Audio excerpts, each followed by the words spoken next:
Welcome back සෝසරස්. අද අපි කතා කරන මේ කතාන්ගේ මර්ලින් පළවෙනි කතා මාලාවේ 9 වෙනි කොටස. මේක තමයි ආතර් රජුගේ දෛවයත් එක්ක බැඳුණු ලෝකයේ බලවත්ම කඩුවේ උපත සිදුවුණු කතාව.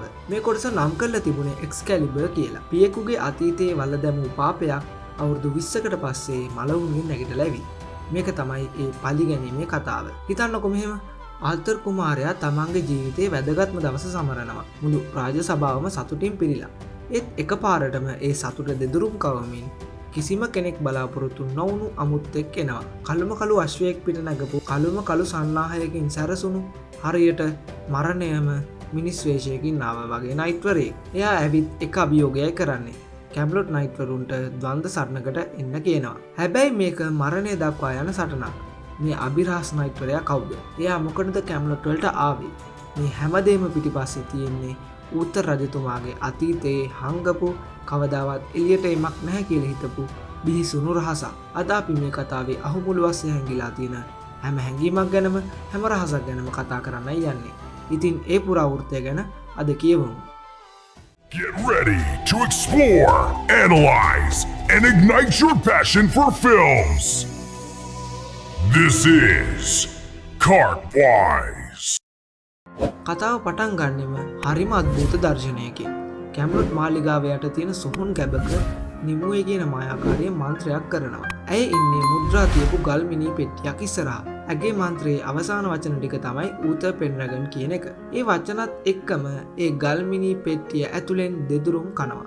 එක පාර්ටම සන්නාහයක් දාපු අතක් ඒ ගල් කුඩු කරගෙන එළියට එනවා. ඒක දැකලා නිමුවේගේ මූණ ඇඳෙන්නේ හරිම දුෂ්ට සතුටු හිනාවක්. ඇගේ පලිගැනීමේ සැලැස්මේ පළවෙනි පියවර සාර්ථක වෙලා. මේ දර්ශනයෙන්ම අපිට තේරෙනවා මේ එන්නේ හොඳකට නෙවෙයි, මේ එන්නේ වෛරය සහ විනාශය අරගෙන කියලා. ඊට පස්සේ කතාව කැම්ලොට් රාජ සභාවට එනවා. එතන තියෙන්නේ හාත්පසින්ම වෙනස් වාතාවරණයක්. හැමතැනම සතුට. ආතර් කුමාරයා එයාගේ පියා උත්තර රජතුමා ඉස්සරහා දන ගහලා රාජකීය යෂ්ටිය මත අත තියලා දිවුරුම් දෙනවා. එයා කැම්ලොට් රාජධානියටත් එහි ජනතාවටත් සේවය කරන බවට දිවුරනවා. ඌතර් ආතරව නිල වශයෙන් කැම්ලොට්ටි ඔටුන්න හිමි කුමාරයා විදියට ප්‍රකාශයට පත් කරනවා. ඌතර් රජතුමාගේ මූණේ තියෙන ලොකු ආඩම්බරයක්. මොගානා, ගුවෙනවිය, ගයිස් හැමෝම ආතර් දිහා බලන් ඉන්නේ හරිම සෙනෙහසකින්. මේ තමයි ආතරගේ ජීවිතේ ලොකුම දවස. හැමදේම ලස්සනට සිද්ධ වෙද්දී එකපාරටම සභාවේ ලොකු වීදුරු ජනේලයක් කුඩු කරගෙන කළු අශ්වයෙක් පිට නැගපු අර අඳුරු නයිට්වරයා සභාව මැදට කඩාගෙන පනිනවා. ආතර් ඇතුළු නයිට්වරු Tamanගේ කඩු ඇද ගන්නවා. ඒත් අර කළු නයිට්වරයා හිමින් කිසිම කතාවක් නැතුව අශ්වයාව රාජකීය පවුලේ ඉන්න වේදිකාව පැත්තට ගෙනියනවා. එයාගේ පලිහේ තියෙන ලාංඡනය දැක්ක ගමන් උත්තර රජතුමාගේ මූණේ තියෙන කලබලකාරී බව අපිට හොඳටම පේනවා. එයා මොකක්දෝ දෙයක් අඳුනගත්තා. ඒ නයිට්වරයා වචනයක්වත් කතා කරන්නේ නැහැ. එයා තමන්ගේ අත්වැස්ම ගලවලා බිමට විසි කරනවා. ඒක තමයි අභියෝගය. නයිට්වරුන්ගේ නීතියට අනුව ඒක බිමින් ගන්න කෙනා තමයි අභියෝගය බාරගත්ත කෙනා වෙන්නේ. කැම්ලොට් නයිට්වරු අතරින් සර් ඕවන් කියන තරුණ අත්දැකීම් අඩු නයිට්වරයා ඉස්සරහට ඇවිත් ඒ අත්වැසුම හුලගන්නවා. අභියෝගය බාරගත්ත කියන එක තමයි ඒකෙන් කියවෙන්නේ. අර කළු නයිට්වරයා එතකොට තමයි කතා කරන්නේ. ගන්ධ සටන හෙට දවල් 12ට මරණය දක්වා. එයා ඒ දේ කියලා ආයෙත් අශ්වයාව හරවගෙන ආපු විදිහටම යන්න යනවා. නයිට්වරු ද්වන්ද සටනකට ආරාධනා කරගන්නේ අන්න ඒ විදියට.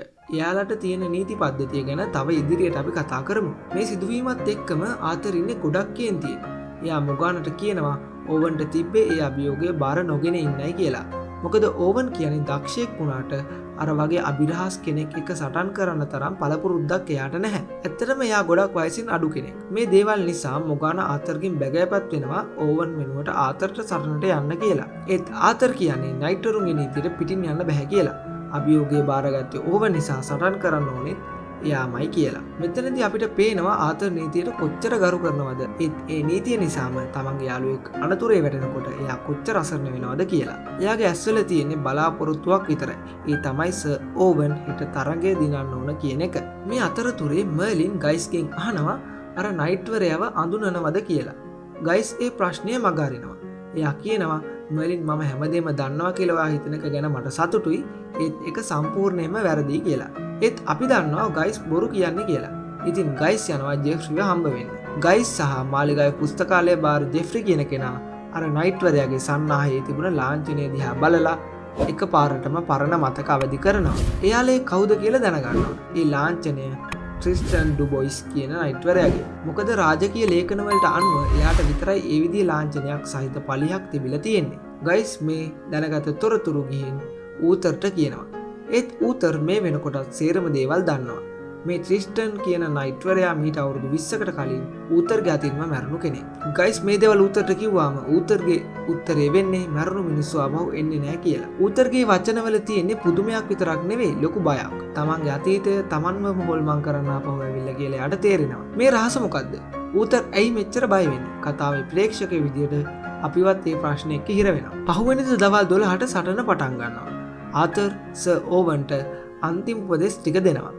මිනිහෙක්ව මරන්න ඕන හොඳට ඉලක්ක කරපු එක පහරයි කියලා. ගුවෙන් එතනට ඇවිත් මොගානාර්යාව එවපු වාසනාව ගෙන රෙදි කෑල්ලක් ඕවන්ට දෙනවා. ඒත් ඕවන් කියන්නේ එයාට වාසනාව ඕන නැහැ කියලා. ඉතින් සටන පටන් ගත්තම ඕවන් පුදුම දක්ෂ විදියට සටන් කරනවා. එක අවස්ථාවකදී එයා අර කළු නයිට්වරයාගේ බඩටම කඩුවෙන් අනිනවා. ඒක පැහැදිලිවම මරණීය තුවාලයක්. ඒක දකින්නේ මර්ලින් විතරයි. එයා සතුටින් කෑ ගහනවා ඕවන් දින්න කියලා. ඒත් ඒ නයිට්වරයාට කිසිම දෙයක් වෙන්නේ නැහැ. හරියට එයාට වේදනාවක් දැනෙන්නේවත් නෑ වගේ. එයා එක තප්පරයක්වත් ගන්නෙ නැතුව සර් ඕවන්ව මරලා දානවා. තරුණ ජීවිතයන් නිකරුණේ නැති වෙලා යනවා. ඊටත් වඩා බය හිතෙන්නේ මාරාන්තික කඩුපාරකින්වත් කිසිම හානියක් කරන්න බැරි වුණු මේ සතුර කවුද කියන එකයි. මේ නයිට්වරයා සර් ඕවන්ව මරුවට පස්සේ තවත් අත්වැසුමක් ගලවලා දානවා. මේකෙන් කියවෙන්නේ එයා තවත් අභියෝගයක් කරනවා කියන එක. මේ අවස්ථාවේ ආතරට තියෙන කේන්තිය නිසා එයා ඒ අත්වැසුම ගන්න හැදුවත් ඌතර රජතුමා යාව නවත්වනවා. ඒකත් එක්ක සර් පෙලිනෝර් කෙලින්ම ඒ අවස්ථාව ගන්නවා කැම්ලොට් රාජධානිය වෙනුවෙන්. මේකත් කලින් වගේම මරණය දක්වා සටනක්. මේ අතරේ මර්ලින් ගයිස්ට කියනවා ඕවන්ගේ මාරාන්තික පහරයක් දැක්කා. ඒත් ඒ නයිට්වරයාට මුකුත්ම උනේ නැහැ කියලා. එතකොට තමයි ගයිස් හෙමින් කියන්නේ සමහර විට එයා දැනටමත් මැරිලා නිසා වෙන්නේ නැති කියලා. ආතර් පෙලිනෝර්ගේ අවස්ථාව ගන්න බැරි වුණාට ඌතර් එක්ක ඉන්නේ ලොකු කේන්තියකින්. මොකද එයා කැමති නෑ මේ නන්නාඳුනන නයිට්වරයෙක් නිසා රාජ්‍යයේ නයිට්වරු මැරලා යනවා. නමුත් ඌතර් කියන්නේ අනිත් නයිට්වරුන්ටත් අවස්ථාවක් දෙන්න ඕනේ කියලා. ඒත් අපි දන්නවා ඒක නෙවෙයි ඇත්ත හේතුව කියලා. ඌතර් ආතරව ආරක්ෂා කරන්න හදන නිසායි මෙහෙම දේවල් කරන්නේ. කොහොම නමුත් මර්ලින් සහ ගයිස් එයාලගේ හිතේ තිබුණ සැකය නිසාම මාලිගාවේ සොහොන් ගැබට යන්න තීරණය කරනවා. මර්ලිනුයි ගයිසුයි සොහොන් ගැබට ගිහින් බලනකොට එයාලට පේනවා එයාලා හොයපු සොහොනේ ඇත්තටම කවුරු හරි ඒක ඇතුලෙන් කඩාගෙන එළියට ඇවිල්ලා කියලා. මේ සොහොන අයිති වෙන්නේ ට්‍රිස්ටන්ට. ආපහු කාමරයට ආවම තමයි ගයිස් මුළු කතාවම මර්ලින්ට කියන්නේ. ට්‍රිස්ටන් ඩුබොයිස් කියන්නේ ඌතරගේ බිරිඳ, ඒ කියන්නේ ආතරගේ අම්මා වුණ ඉග්‍රේන් රජිනගේ සහෝදරයා. එතකොට ට්‍රිස්ටන් ආතරගේ මාමා වෙනවා. ආතුර බිහි කරනකොට ඉග්‍රේන් මිය යනවා. මේ සිදුවීම ගැන අපි ඉදිරියට කතා කරමු. එතකොට මේ හේතුව නිසා ට්‍රිස්ටන් තමන්ගේ සහෝදරියගේ මරණයට ඌතරට තමයි දොස් කියන්නේ. ඒ නිසා එයා කැම්ලොට් වලට ඇවිත් ඌතරට ද්වන්ද සටනකට අභියෝග කරනවා මේ දැන් කරනවා වගේම. ඒත් ඒ සටනින් ඌතර ට්‍රිස්ටන්ව මරලා දානවා.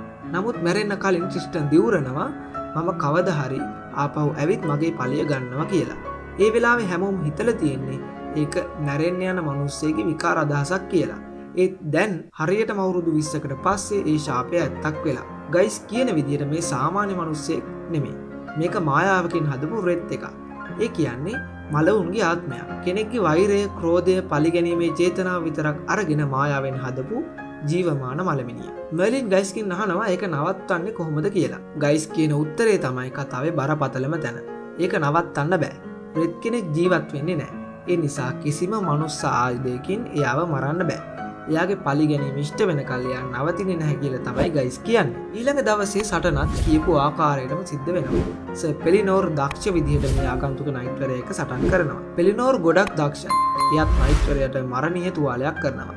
මුගානයි ගුවෙනුයි පවා ඒ ප්‍රහාරය දකිනවා. ඒත් කිසිම දෙයක් වෙන්නේ නැහැ. කළු නයිට්වරයා කිසිම සමාවක් නැතුව සර් පෙලිනෝර්වත් මරලා දානවා. මේ පාර නම් ආතරට කාගෙන්වත් අවසර ගන්න වෙලාවක් නැහැ. ඌතර් එයාව නවත්තන්න කලින්ම ආතර් තමන්ගේ අත්වැස්ම ගලවලා බිමට විසි කරනවා. ආතර් තමයි දැන් අභියෝගය කරන්නේ මේ නයිට්වරයාට. ඌතරගේ මූණ දැක්කම අපිට තේරෙනවා එයා කොච්චර බය වෙලාද ඉන්නේ කියලා. ඉතින් ඒ අභියෝගයත් එක්ක මෙතනින් අය විසිරීලා යනවා. ඌතර් රජතුමා මාලිගාවට ඇවිත් ආතරට කියනවා ඔටුන්න හිමි කුමාරයා විදියට එයාට ඒ අභියෝගය අහෝසි කරන්න පුළුවන් කියලා. ඒත් ආතර් ඒකට එකඟ වෙන්නේ නැහැ. එයා කියනවා නයිට්වරුන්ගේ නීතිය හැමෝටම එකයි.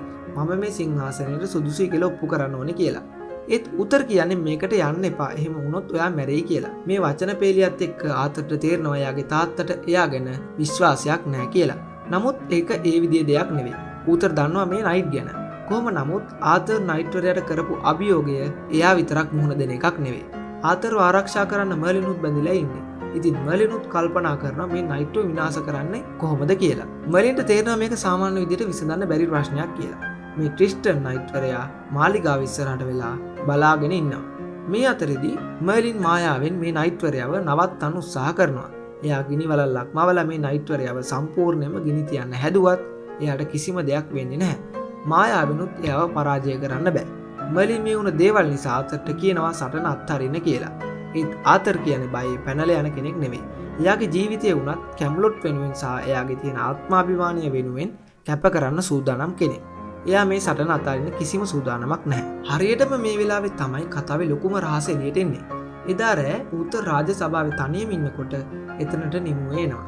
ඒ තමයි මේ හැමදේම පිටිපස්සේ ඉන්නේ කියලා උතරට කියනවා. තමන්ව මාලිගාවෙන් එළවපු එකට තමන්ගේ සහෝදර මායාකාරයව මැරුවට පලිගන්න තමයි ඇය මේ දේ කරන්නේ. එතකොට උතර චෝදනා කරනවා යිග්‍රේන් මැරුවෙත් ඇය කියලා.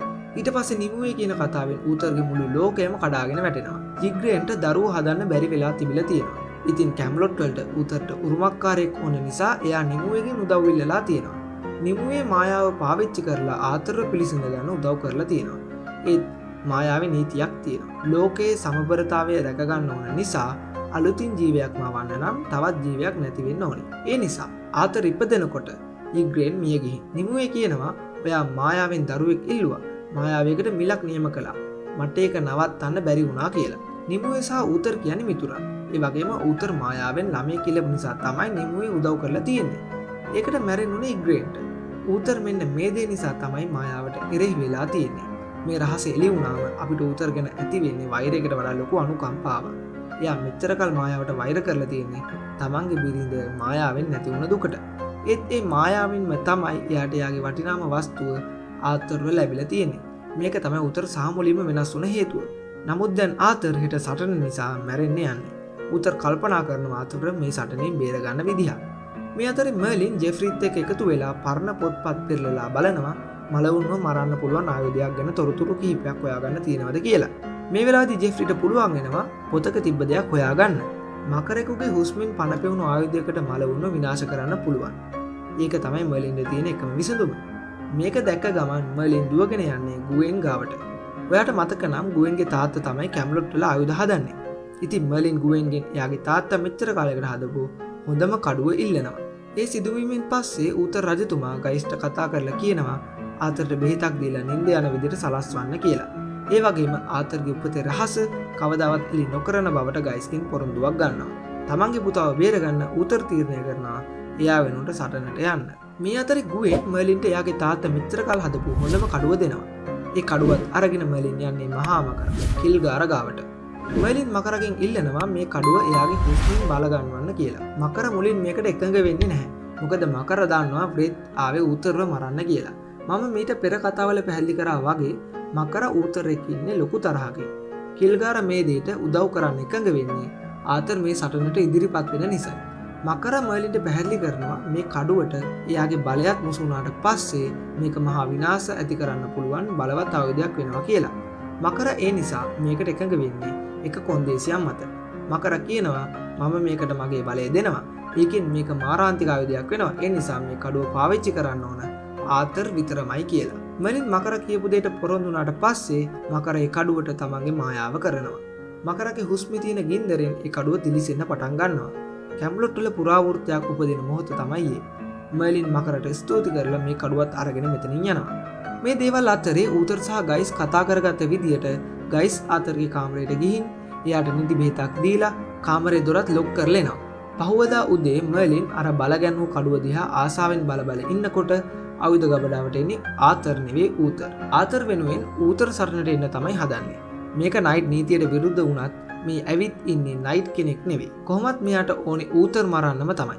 ඌතර් අර කඩුව අතට අරගෙන ඒකේ තියෙන සමබරතාවය, ඒකේ තියෙන ශක්තිය අගය කරනවා. ඌතර් දන්නේ නැහැ ඒක මායාවෙන් බලගැන්වුවක් කියලා. මර්ලින්ට කරන්න දෙයක් නැහැ. එයා ඌතරට සන්නාහය අඳවනවා. ඌතර් යන ගමන් මර්ලින්ට කියනවා ආතර් බලා ගන්න කියලා. මර්ලින්ට මකරට දීපු පොරොන්දුව කඩන්න සිද්ධ වෙනවා. දැන් මකර හදපු කඩුව ඌතර් තමයි පාවිච්චි කරන්නේ. සටන් බිමට ඌතර් එනවා දැකලා හැමෝම පුදුම වෙනවා. සටන පටන් ගන්නවත් එක්කම ආතරට සිහිය එනවා. එයා ජනේලින් බලනකොට තමයි දකින්නේ එයා වෙනුවෙන් තමන්ගේ තාත්තා සටන් කරනවා කියලා. එයා දොර කඩන්න හැදුවත් ඒක කරන්න වෙන්නේ නැහැ. ඌතර් ට්‍රිස්ටන්ට කියනවා ඔයාට ඕනේ තාත්තව මිසක් පුතාව නෙවෙයි නේද කියලා. ඒ දෙන්න අතරේ දරුණු සටනක් ඇති වෙනවා. ඒක අවස්ථාවකදී ඌතර් ගහන පාරකින් ට්‍රිස්ටන්ගේ ඔළුව ඇස්ම ගැලවිලා යනවා. එතකොට තමයි එයාගේ ඇත්ත ස්වරූපය පේන්නේ. ඒක මිනියක් දිරාපත් වෙච්ච ඇට සැකිල්ලක් වගේ මූණක් තියෙන රූපයක්. ඒක දැකලා ට්‍රිස්ටන්ගේ කේන්තිය තවත් වැඩි වෙලා එයා ඌතරට දරුණු විදිහට පහර දෙනවා. ඌතර් බිම වැටෙනවා. නිමුවේ සෙනග අතරේ ඉඳන් සතුටින් බලාගෙන ඉන්නවා. ඒත් ට්‍රිස්ටන්ගේ කඩුව ඌතරගේ පළේ හිරුණාට පස්සේ ඌතර් අර මකර හුස්මෙන් පනපෙවුණු කඩුවෙන් ට්‍රිස්ටන්ගේ පපුවට අනිනවා. ඒ පාරත් එක්කම ට්‍රිස්ටන්ගේ අමනුෂ්‍ය ශරීරය ගිනි අරගෙන අළු වෙලා යනවා. ඒක බලාගෙන ඉන්න නිමුවේ ඇගේ පලී ගැනීම අසාර්ථක නිසා සෙනග අතරින් නික්මිලා යනවා. ඉතින් මේ කඩුව නිසා ඌතර් අවුරුදු 20කට පස්සේ ආයෙමත් ට්‍රිස්ටන්ව විනාශ කරනවා. සටනින් පස්සේ ආතර් ඌතර් එක කේන්තියෙන් කතා කරනවා. එයාව රවට්ටලා සටනට ගිය එක ගැන. එතකොට ඌතර් කියන්නේ මට මගේ ජීවිතේ තියෙන වටිනම දේ නැති වෙනවා බලාගෙන ඉන්න බෑ කියලා. තමන්ගේ තාත්තා තමන්ව සලකන්නේ බරක් විදියට බලාපොරොත්තු කඩ කරපු කෙනෙක් විදියට කියලා හිතාගෙන හිටපු ආතරට ඒ වචන ටික ලොකු සහනයක් ගේනවා. ඒක හරිම ලස්සන හැඟීම් බර දර්ශනයක්. ඒත් කතාව ඉවර වෙන්නේ එතනින් නෙවෙයි. මහා මකර මර්ලින්ව එයා ගාවට ගෙන්ව ගන්නවා. මකර අහනවා සරණට මොකද උනේ කඩුව වැඩ කළාද කියලා. මර්ලින් කියනවා කඩුව හොඳටම වැඩ කළා ට්‍රිස්ටන් විනාශ වුණා කියලා. මකර ඒ ගැන සතුටු වෙනවා. ඒත් මර්ලින් කියනවා ඒ කඩුව පාවිච්චි කළේ ආතර් නෙවෙයි ඌතර් කියලා. මේක ඇහුණ ගමන් මකර කෝපයෙන් ගර්ජනා කරනවා. එයාගේ කේන්තිය මුළු ගුහාවම දෙදරවනවා. ඔයා මට දීපු පොරොන්දුව කැඩුවා. ඒ කඩුව හැදුවේ ආතර් වෙනුවෙන්. ඌතරගේ අතේ ඒ කඩුවෙන් වෙන විනාශයක් විතරයි.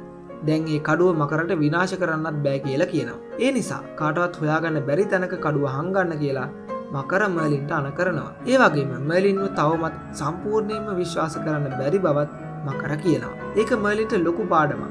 එයා හොරෙන්ම ඒ කඩුව මාලිගාවෙන් එළියට අරගෙන ඇවිත් ඇවලෝන් විල මැදට ගිහින් ඒක වතුරට විසි කරනවා. ඒ බලවත් කඩුව හිමින් හිමින් විලේ පතුලටම ගිහින් නොපෙනී යනවා. දැන් අපි කතා කරමු මේ කොටසේ හැංගිලා තිබුණ දේවල් ගැන. ගොඩක් අය මේක බලනකොට නොදකින ඒත් හරිම වැදගත් කරුණු කිහිපයක් තියෙනවා.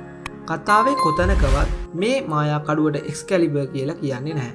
ඒත් අපි හැමෝම දන්නවා මේ තමයි ඒ සුප්‍රසිද්ධ කඩුවේ උපත. ආතරගේ දෛවයේ කඩුව. ගයිස් මේ කඩුව පරීක්ෂා කරනකොට කියනවා එක පැත්තක මාව ගන්න කියලත් අනික් පැත්තේ මාව අත්හරින්න කියලත් ලියලා තියෙනවා කියලා. මේක පුරාවෘත්තවල තියෙන දෙයක්. ඒකින් කියවෙන්නේ මේ කඩුව පාවිච්චි කරන්න ඕන නියමිත කාලයේදී නියමිත පුද්ගලයා විසින් විතරයි කියලා. ඒ කාර්ය ඉවර වුණාම ඒක අත්හරින්න ඕන. ඒකින් දෛවයේ චක්‍රය පෙන්눔 කරනවා. මර්ලින් එක විලට විසි කරන මොහොත ඒක තමයි ආතරගේ පුරාවෘත්තයේ තියෙන The Lady of the Lake කියන කතාවට මේ කතා මාලාව දෙන ආරම්භය. දවසක මේ කඩුව ආයෙත් මතු පිටට එනවා. අවසාන වශයෙන් මේ කතාංගය මර්ලින්ගේ ගමනට ලොකු සන්ධිස්ථානයක් එකතු කරනවා. එයා පළවෙනි වතාවට මකරගේ විශ්වාසය කඩ කරනවා. එයාට තේරෙනවා තමන්ගේ බලයට ලොකු වගකීමක් තියෙනවා කියලා. සමහර වෙලාවට හොඳම දේ කරන්න ගියත් ඒකෙන් නරක ප්‍රතිඵල එන්න පුළුවන් කියලා. ඔන්න ඔය විදිහට තමයි එක්ස්කැලිබර් කියන මේ රසබර කතාව ඉවර වෙන්නේ. මර්ලින් ඉදිරි ගමනේ තවත් ලස්සන රසවත් කතාවකින් අපි හමු වෙමු.